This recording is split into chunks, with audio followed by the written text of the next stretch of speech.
the average of the 10 calves over the 4 weeks, there's a difference of 145 grams a day between Precision Microbes and the control group. Yeah.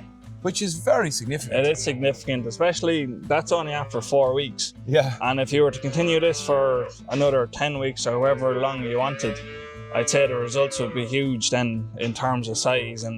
But even, it's not all about size though. I've sent off samples, dung samples. I took them before and after the trial. Yeah. And just to see their overall good performance and good health. Right, we're down here in County Offaly. Yeah. And I'm here with David McElduff. Yeah. David, introduce yourself first. I suppose we're on the farm of Pat Fitzpatrick. Yeah. I suppose I spoke to you before Christmas, but who are you? So my name's David McElduff. I'm a fourth year ag science student in SETU down in Waterford. My home farm is just down the road here, and I work with Pat and Brendan here kind of whenever I get the chance, I suppose. You love dairy farming. You spoke to me, you were going to New Zealand. You came here first to do a bit of milking. Yeah, well, I came here to learn. I didn't want to do anything wrong out there. Okay, how did you get on in New Zealand? I loved it, some experience. Okay. And what's the plan? We're going to talk about, you did a trial with Precision Microbes. We'll talk about that in a minute, but what's the plan post-college? Have you a plan? Or post-college, I'd say, I suppose try to get a job like yourselves, I suppose. Okay. And Dad has a bit of a farm down the road, so I just do that kind of in the evenings and weekends, and I've an interest in farming. So. Good. Great to see that. Yeah. You contacted us back in October, November. You were doing a thesis for your final year ag science degree, and you wanted to do a trial on microbes. Yeah. On the farm here, you were setting up control and treatment groups, and you were looking at calf performance. Yeah. Yeah. So I had a group of 10 calves in the control, and a group of 10 calves with Precision Microbes. All were heifers, so I kept the same type in each pen.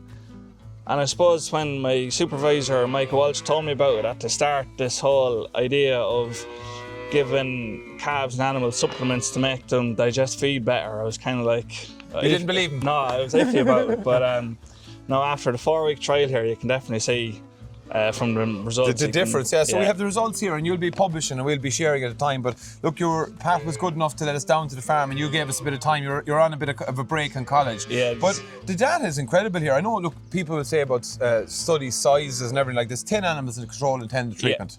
Yeah. I've walked through with what you were doing, but the headline figure for me here, and you probably know it offhand, is the average of the 10 calves over the 4 weeks. There's a difference of 145 grams a day between Precision Microbes and the control group. Yeah.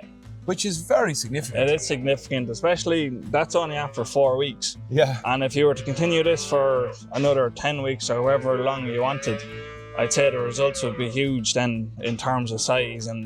But even, it's not all about size though. I've sent off samples, dung samples. I took them before and after the trial. Yeah. And just to see their overall good performance and good health. And compare the two groups. Looking forward to see that. Like, I mean, people do say to us all the time, I actually say I was almost a skeptic when I began this project. I'm not, obviously not now, but you know, people talk about data all the time, but this is probably, I think, the 11th or 12th, I was looking up last night, independent kind of, smaller trial we've done, but they've been consistent. Couple of things, just how you set up the trial. So you had the calves over in groups, and they were on milk for 10 days, and then when the calves came onto the feeder, they stayed on Precision as well for that 4-week period, didn't they? Yeah, so say for the first week to 10 days, they were on the cow milk, but the Precision Microbes were going into the cow milk for the Precision group. The control group had their week or 10 days on cow milk as well. And then for the rest of the trial, they were both on automatic feeders. Constant supply to hay, meal, whatever they wanted. So the calves were heifers, the weights are there, they were healthy starting off, they're in similar groups, so they're in the same environment. Yeah, and so you can't say there's any favouritism to one group over the other. I didn't give you a brown envelope before you did the trial. No, unfortunately not. No, but that's really interesting. The other thing you said to me, which I thought was really good, was you were obviously, the lads were doing a lot of the work when you were in college as well, but you were when you were feeding the calves a meal as you were going through the trial, the microbes group were consuming more meal than the control group. Well, it was not until I just noticed that Pat or Brenda would have always been in the Precision group more, or pouring out a bit more, and it was only when you said it there did I notice any difference. It kind of just clicked to me a small bit. But even just going back to the weights there, my maths might be wrong, but that difference in weight gain, it's about, what is it, 1 kg then every 5 or 6 days extra? Yeah, well, 1.4 by 7. So yeah, your maths are as good as mine, right? Yeah. So about a week. It's more than a kilo a week difference, which is significant. I think that is huge, especially at such a young age, to get their functions going. And I suppose there's a lot of work done as well, David, on, aside from us, on better performance in the pre-weaning period, leading to more milk in their future lactation. And these are milky heifers. These will be milky heifers as well. Yeah. So that's really interesting. A couple of things, I suppose, as well. For me, I love the data, and that's really good. But this farmed in, it was the first time actually using Precision Microbes. Yeah. And Pat, and your feedback on the product itself, then in general, because it leaked into the system a bit more. It leaked in beyond the treatment and control, didn't it? It kind of came the reliant if something's wrong. 60 mil to a calf, and she'd be, just say if calf was sick, and 60 mil Precision Microbes, and the next day she mightn't be fully cured, but there you could see an improvement. Yeah. Okay.